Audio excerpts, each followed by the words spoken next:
प्यारे विद्यार्थियों, sacred hearts की हिंदी कक्षा में आप सभी का स्वागत है। प्यारे बच्चों, आरोह पाठ्य पुस्तक पर आधारित आत्म परिचय कविता को आप लोगों ने पार्ट 1 वीडियो में यहाँ तक पढ़ा था। मैं यौवन का उन्माद लिए फिरता हूँ, उन्मादों में अवसाद लिए फिरता हूँ, जो मुझको बाहर हंसा रुलाती भीतर, मैं हाय किसी की याद लिए फिरता हूँ। आइए अब आगे देखते हैं। कर यत्न मिटे सब सत्य किसी ने जाना, नादान वही है हाय जहाँ पर दाना। फिर मूढ़ न क्या जग जो इस पर भी सीखे, मैं सीख रहा हूँ सीखा ज्ञान भुलाना। यत्न अर्थात प्रयत्न या कोशिश, नादान अर्थात भोला या नासमझ, दाना अर्थात लाभ लोभ भोग की सामग्री, मूढ़ अर्थात मूर्ख। कवि कहता है, संसार में सब लोगों ने मिलकर खूब प्रयत्न किया, सबने सत्य को जानने की कोशिश की, परंतु जीवन सत्य को कोई जान नहीं पाया। इस कारण जिसे भी देखो वही नादानी कर रहा है। जिसे संसार में जहाँ भी धन वैभव या भोग सामग्री मिलती है, वह वहीं दाना चुगने में लगा रहता है। नादानी में वह भूल जाता है कि वह संसार के जाल में उलझ गया है। कवि कहता है, इतनी नादानी करने पर भी क्या मैं उस संसार को मूर्ख न कहूँ जो जानबूझकर सांसारिक लाभ और लोभ के चक्कर में उलझता जा रहा है। मैं तो इस नादानी को समझ गया हूँ, इसलिए मैं सांसारिकता का पाठ सीखने की बजाय उसे भूलने में लगा हुआ हूँ।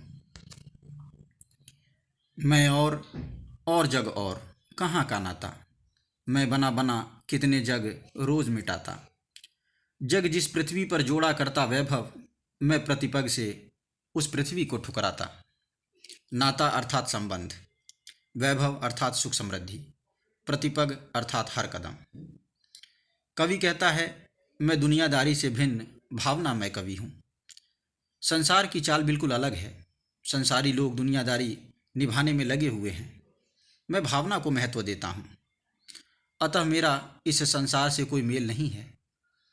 मैं रोज रोज न जाने कितने नए संसार रचता हूँ और पूरी तरह संतुष्ट न होने के कारण उसे नष्ट कर डालता हूँ। आशय यह है कि मैं रोज एक आदर्श समाज की कल्पना करता हूँ, परंतु उस कल्पना को साकार न होते देखकर उसे मिटा डालता हूँ। यह संसार जिस धन वैभव को इकट्ठा करने में लगा रहता है, मैं उसे पूरी तरह ठुकरा देता हूँ। मुझे सुख वैभव और धन समृद्धि की कोई चाह नहीं है।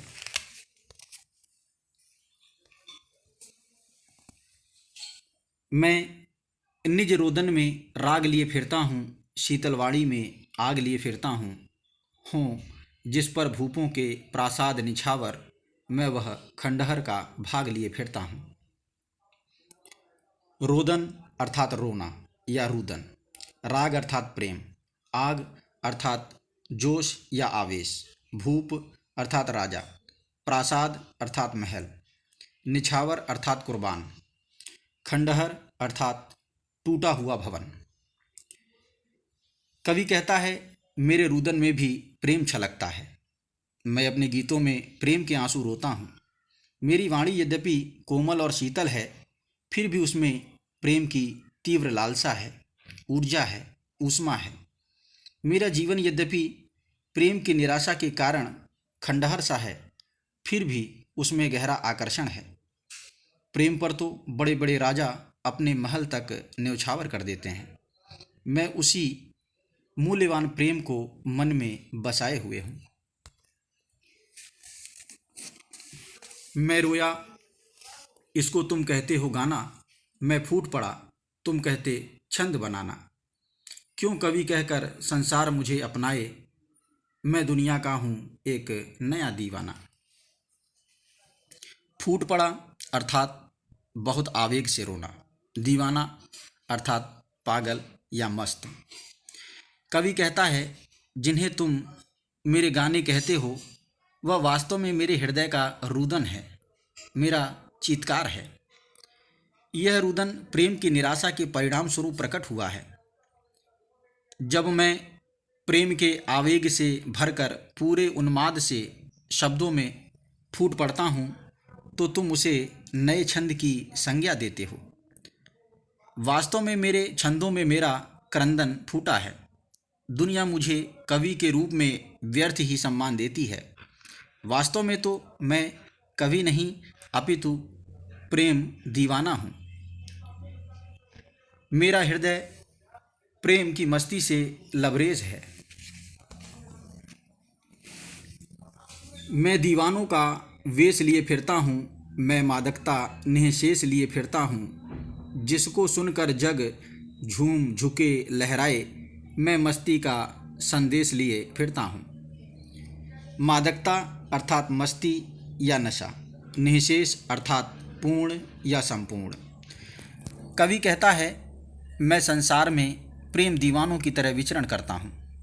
जहाँ भी जाता हूँ अपनी दीवानगी से वातावरण को मस्त बना देता हूँ। मेरे काव्य में प्रेम की संपूर्ण मस्ती छाई रहती है। मैं प्रेम और यौवन के गीत गाता हूँ।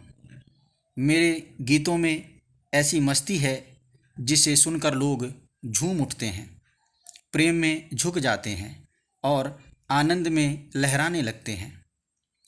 मैं सबको इसी प्रेम की मस्ती में झूमने, झुकने और लहराने का संदेश दिया करता हूँ। धन्यवाद।